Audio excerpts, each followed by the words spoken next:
नमस्कार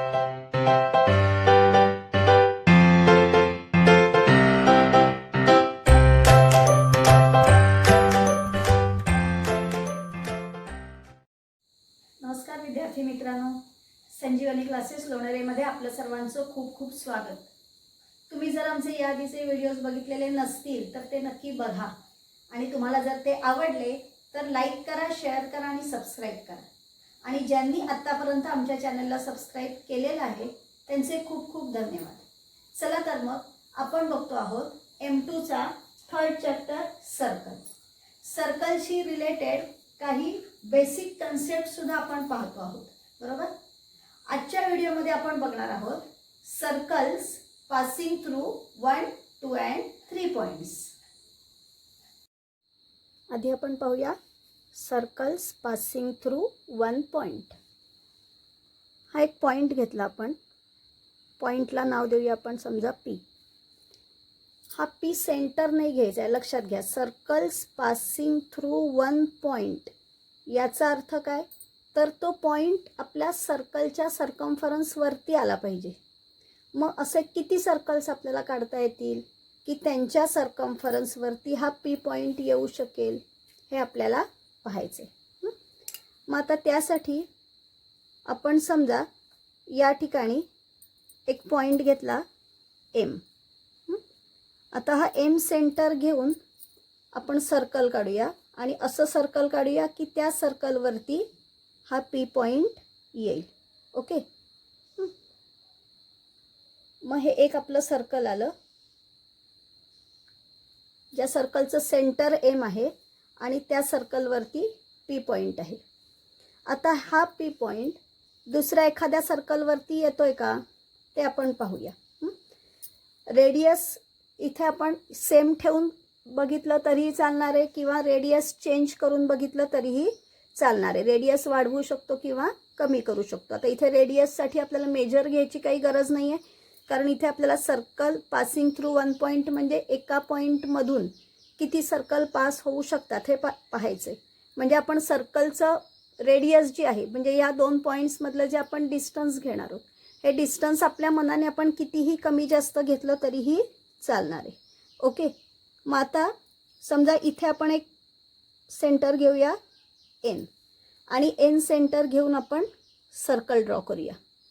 आपल्याला असं सर्कल काढायचं आहे की जे सर्कल या P पॉईंटमधून जात आहे.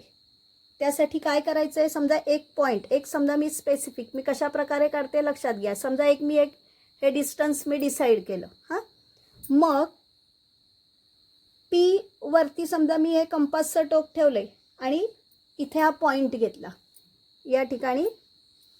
आता या पॉईंटला आपण काही एक नाव देऊ शकतो, A नाव दिलं. आता हे A सेंटर घेऊन आणि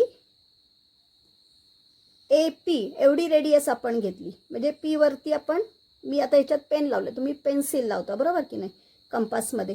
मग पेन्सिलचं टोक तुमचं P वरती राहील आणि त्या P पासून बाहेर इतर कुठेही तुम्ही एक पॉइंट सेंटर म्हणून घेऊ शकता आणि त्याच्यावरती तुमचं कंपासचं हे टोक ठेवणार आहात, बरोबर. आणि सर्कल ड्रॉ करणार आहात. म्हणजे इथे P पॉईंटमधून जाणारं अजून एक सर्कल मी काढू शकले. अशा प्रकारे या P पॉईंटमधून पास होणारे तुम्ही इन्फायनाईट सर्कल्स ड्रॉ करू शकणार आहात. लक्षात घ्या. हा जो क्वेश्चन आहे ना, हा क्वेश्चन तुम्हाला ड्रॉ करायला येणार नाही आहे, पण लक्षात ठेवा चूज द करेक्ट अल्टरनेटिव्हमध्ये तुम्हाला हा क्वेश्चन येऊ शकतो. मग तुम्ही उत्तर पाठ करून ठेवलेलं असेल तर कदाचित ते लिहिताना तुमच्याकडून आठवलं नाही तर चूक होऊ शकते. पण तेच जर आपण कन्स्ट्रक्शन करून बघितलेलं असेल ना तर ते आपल्याला चांगल्या प्रकारे लक्षात राहणार आहे. म्हणजे मग ते घोकमपट्टी करून लक्षात ठेवायची गरज नाही लागत आपल्याला. आणि म्हणून आपण हे कन्स्ट्रक्शन करून बघतो आहोत की एका पॉईंटमधून आपल्याला किती सर्कल्स ड्रॉ करता येऊ शकतात, बरोबर. वेगवेगळे तुम्ही रेडियस चेंज करून बघू शकता आणि सर्कल्स ड्रॉ करून पाहू शकता. तुमच्या लक्षात येईल की हा जो एक पॉईंट आपण घेतलेला आहे P, या एका पॉईंटमधून जाणारे इन्फायनाईट सर्कल्स ड्रॉ करता येऊ शकतात, बरोबर. म्हणजे आपण इथे लिहिणार काय, infinite circles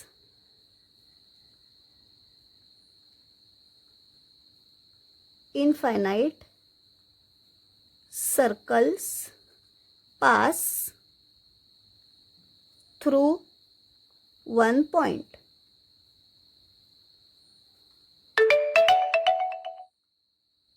infinite circles pass through one point. Okay. आता आपण पाहूया सर्कल्स पासिंग थ्रू 2 पॉइंट. आता आपण पाहूया सर्कल्स पासिंग थ्रू 2 पॉइंट्स म्हणजे 2 पॉइंट्समधून जाणारे आपल्याला किती सर्कल्स ड्रॉ करता येऊ शकतात.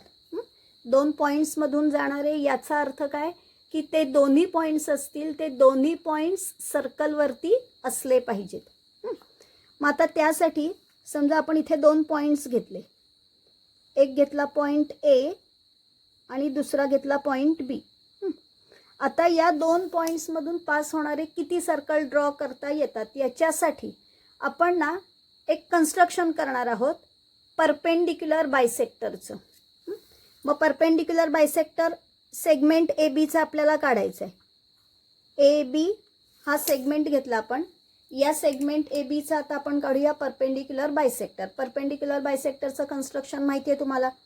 काय करतो आपण, ज्या सेगमेंटचा आपल्याला परपेंडिक्युलर बायसेक्टर काढायचा आहे त्याचे एंड पॉईंट्स आहेत ए आणि बी, बरोबर. आधी ए हा जो एंड पॉईंट आहे त्याच्यावर आपण कंपास ठेवलं. कंपासमध्ये डिस्टन्स किती घ्यायचं असतं, मोर दॅन हाफ, म्हणजे आपल्याला अंदाजे हाफ त्या डिस्टन्सचा सेगमेंट समजतो, त्याच्यापेक्षा थोडं जास्त डिस्टन्स कंपासमध्ये घ्यायचे. हे डिस्टन्स फिक्स ठेवायचे. आता हे डिस्टन्स चेंज करायचं नाही आहे. कुठपर्यंत चेंज करायचं नाही आहे तर ए वरती कंपासचं टोक ठेवल्यानंतर त्या सेगमेंटच्या वरच्या आणि खालच्या साईडला आर्क काढायचा आहे. आर्क काढल्यानंतर हे डिस्टन्स चेंज न करता आता कंपासचं टोक तुमच्या बी या एंड पॉईंटवरती ठेवायचं आहे आणि जे आधी आर्क काढलेले आहेत त्या दोन्ही आर्कना इंटरसेक्ट करणारे हे 2 आर्क काढायचे. आता हे जे 2 आर्क काढलेत ना, तर या 2 आर्कचा हा जो पॉईंट आहे हा पॉईंट आधी थोडा डार्क करून घ्यायचा आहे. म्हणजे का, तर आपल्याला लक्षात येईल की बरोबर हे जे त्यांचे इंटरसेक्शन पॉईंट्स आहेत ना, हे इंटरसेक्शन पॉईंट्सच आपल्याकडून जोडले गेले पाहिजेत. जरा जरी तिरपं गेलं तरी तुमचं कन्स्ट्रक्शन चुकू शकतं. मग आपण हे पॉईंट्स जॉईन करणार आहोत. जॉईन केल्यानंतर आधी डायरेक्ट कंप्लीट लाईन नाही काढायची आहे, तर ते जे इंटरसेक्शन पॉईंट्स आहेत ना त्या इंटरसेक्शन पॉईंट्समधून छोट्या लाईन अशा काढून बघायच्या की आपण बरोबर ते पॉईंट्स जॉईन करतोय ना. आणि एकदा आपल्याला खात्री पटली की आपण हे बरोबर जॉईन करतो आहोत तर मग ती कंप्लीट लाईन ड्रॉ करायची. आता ही लाईन ड्रॉ केल्यानंतर आपण हा काढलेला आहे सेगमेंट ए बीचा परपेंडिक्युलर बायसेक्टर. मग परपेंडिक्युलर आहे म्हणून मी याला 90 डिग्रीचा अँगल केला, बरोबर. आता त्याला समजा मी त्या इंटरसेक्शनला ओ नाव दिलं. आता कंपासचं टोक जे आहे ते या ओ वरती ठेवायचं आहे, बरोबर. आणि त्यावरती ठेवल्यानंतर ओ ए हे डिस्टन्स कंपासमध्ये घ्यायचं. आता तो मिड पॉईंट आहे सेगमेंटचा म्हटल्यानंतर जे ओ ए डिस्टन्स असणार आहे तेच ओ बी डिस्टन्स असणार आहे. येतं आहे लक्षात. मग हे डिस्टन्स परफेक्ट घेऊन त्यानुसार आधी बघायचं ए मधून कंपास म्हणजे ए मधून मला माझं सर्कल जात आहे का, पास होतं आहे का, बी पॉईंटमधून पास होतं आहे का, तर होतं आहे. म्हणजे मी डिस्टन्स परफेक्ट घेतलेलं आहे. मग आता या दोन्ही पॉईंट्समधून पास होणारं हे सर्कल आपण ड्रॉ केलं. आता हे एक सर्कल आपण ड्रॉ केलं की ए आणि बी या दोन्ही पॉईंट्समधून हे सर्कल पास होते. आपल्याला या 2 पॉईंट्समधून पास होणारे असे किती सर्कल्स ड्रॉ करता येऊ शकतात का एकच आपण ड्रॉ करू शकतो हे आपल्याला पाहायचं आहे. आता याच्यासाठी तुम्ही लास्ट इयर म्हणजे 9th स्टँडर्डमध्ये एक परपेंडिक्युलर बायसेक्टर थिअरम शिकलेला आहात. तो थिअरम मी तुम्हाला थोडासा रिमाइंड करून देते म्हणजे त्यावरून तुम्हाला मी याचं पुढचं जे कन्स्ट्रक्शन अजून काय सांगणार आहे ते लक्षात येईल. आपण त्या परपेंडिक्युलर बायसेक्टर थिअरममध्ये काय बघितलं की या परपेंडिक्युलर बायसेक्टरवरती जेवढे पॉईंट्स असतात, आता जसं हा ओ आहे, हा या सेगमेंटच्या ह्या परपेंडिक्युलर बायसेक्टरवरचा पॉईंट आहे, बरोबर. मग तसंच याच्यावरती समजा मी इतर पॉईंट घेतले, समजा मी इथे घेतला पी, क्यू, आर, किंवा या साईडला मी पॉईंट घेतलं एम, एन. तर हे जे परपेंडिक्युलर बायसेक्टरवरचे पॉईंट्स असतात, हे पॉईंट्स त्या सेगमेंटच्या एंड पॉईंट्सपासून इक्विडिस्टंट असतात. म्हणून ए पासून आर जेवढ्या डिस्टन्सवर आहे तेवढ्याच डिस्टन्सपासून वरती बी पासून आर हा पॉईंट आहे. येते लक्षात.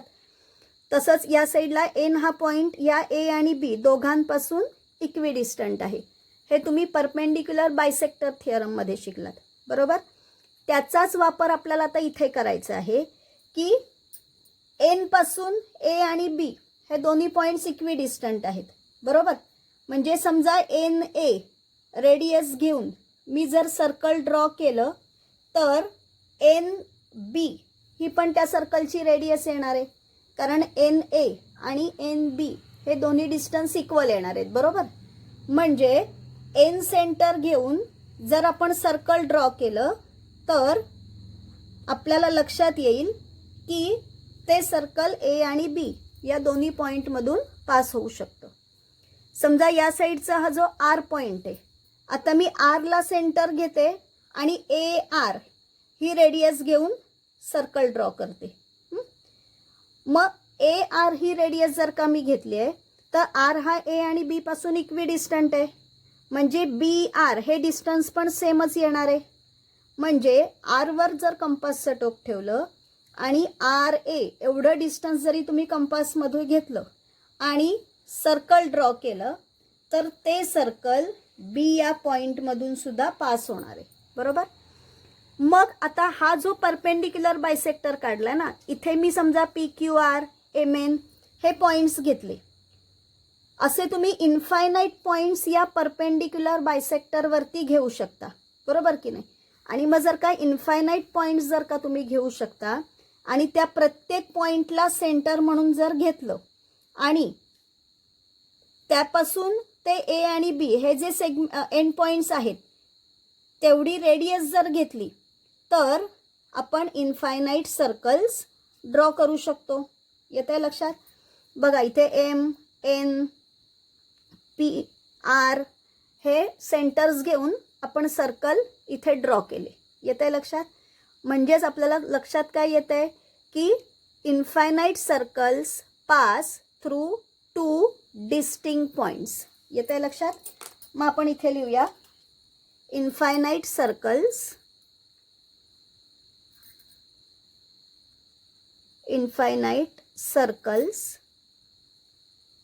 Pass through two distinct points. Okay. म्हणजे दोन डिफरंट पॉइंट्स असतील तर त्यामधून पास होणारे आपण या प्रकारे इन्फायनाईट सर्कल्स ड्रॉ करू शकतो. आता आपण पाहूया circles passing through 3 points. Circles passing through 3 points. आता बघा, ज्या वेळेला आपण 2 पॉइंट्समधून पास होणारं सर्कल बघितलं त्यावेळेला आपल्याला ही कन्सेप्ट क्लिअर आहे की 2 पॉइंट्स आर ऑलवेज कोलिनियर. म्हणजे 2 पॉइंट्स जे असतात ते ऑलवेज एका लाईनवरच असतात, बरोबर. पण जेव्हा आपण 3 पॉइंट्सचा विचार करतो तेव्हा 3 पॉइंट्सच्या बाबतीमध्ये आपल्याला 2 प्रकारे विचार करावा लागतो. एक आहे की 3 पॉइंट्स आर कोलिनियर. म्हणजे समजा मी ही एक लाईन काढली एल, तर ए, बी आणि सी हे जे 3 पॉइंट्स आहेत हे तिन्ही पॉइंट्स आपण एकाच लाईनवरती घेतले. मग आता या तिन्ही सर्कल जे आहेत ते तिन्ही पॉइंट्स जे आहेत ते कोलिनियर आहेत. कोलिनियर पॉइंट्स म्हणजे lines on the same line. आणि आता यांच्यामधून पास होणारे किती सर्कल्स आपल्याला ड्रॉ करता येतात. तर बघा, समजा कुठलाही एक पॉइंट जर मी सेंटर म्हणून घेतला ना तरी सुद्धा ॲट द मोस्ट आपण एका पॉईंटमधूनच पास होणारं सर्कल ड्रॉ करू शकतो. मी समजा बी घेतला तरीसुद्धा इथे मी कुठल्या तरी एका पॉईंटमधूनच पास होणारं सर्कल ड्रॉ करू शकणार आहे. बरोबर? म्हणजे तिन्ही पॉईंट्स एकाच वेळेला एका सर्कलवरती येणार नाहीत. म्हणजे आपण इथे काय म्हणू शकतो, no circle can pass through 3 collinear points. इथे काय लक्षात येईल आपल्याला, no circle can pass through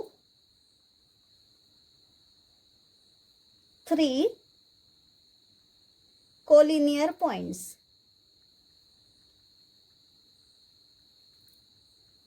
म्हणजे 3 कोलिनियर पॉईंट्स असतील, एकाच लाईनवरचे पॉईंट्स असतील, त्यावेळेला त्यांच्यामधून पास होणारं म्हणजे त्यामधून जाणारं एकही सर्कल आपल्याला ड्रॉ करता येत नाही.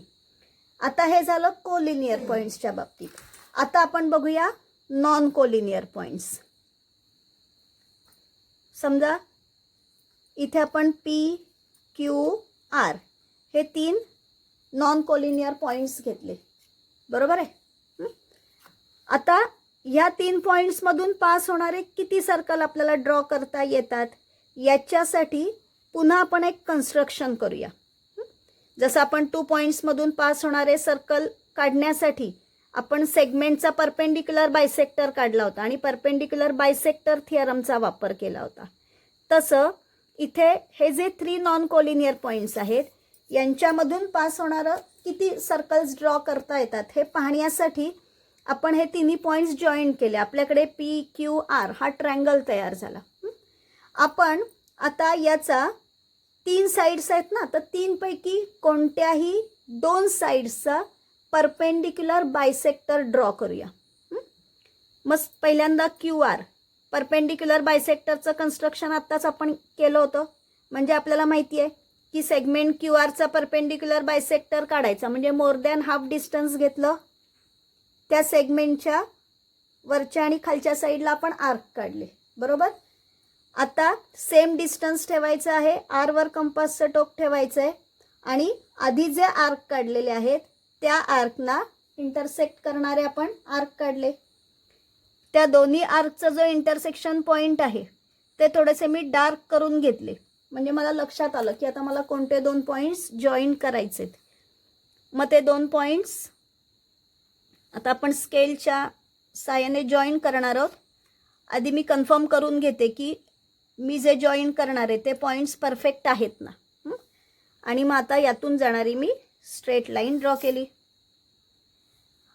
आता हा क्यू आर साईडचा परपेंडिक्युलर बायसेक्टर काढला.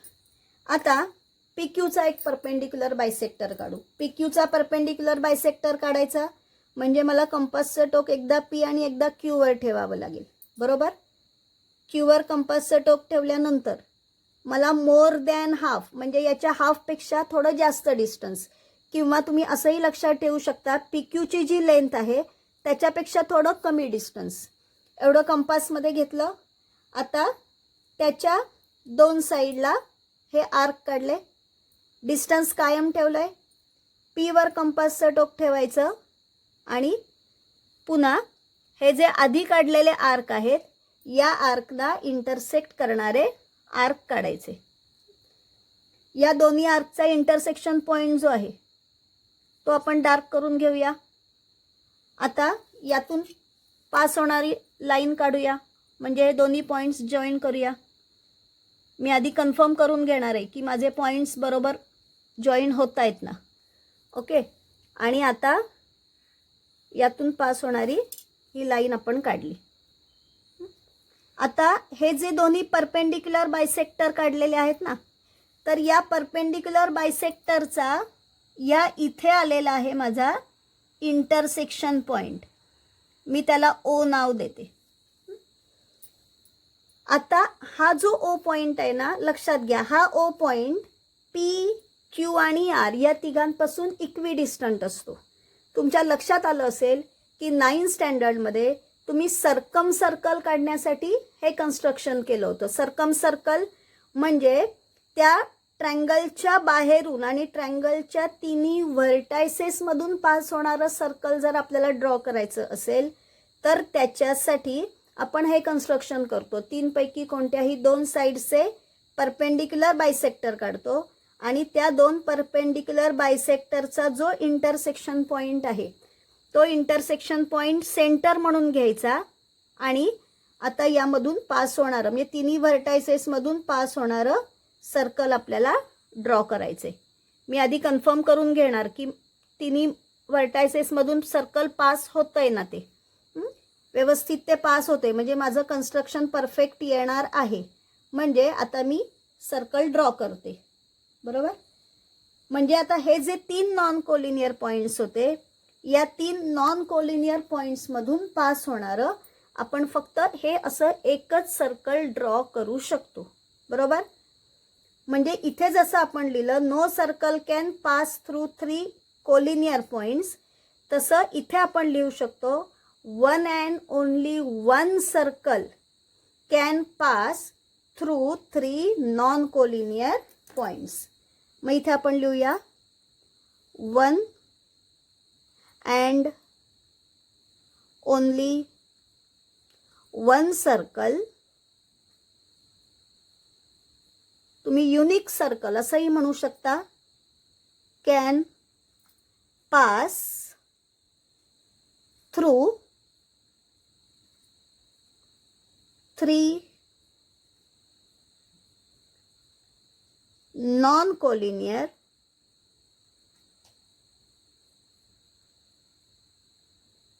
पॉइंट्स.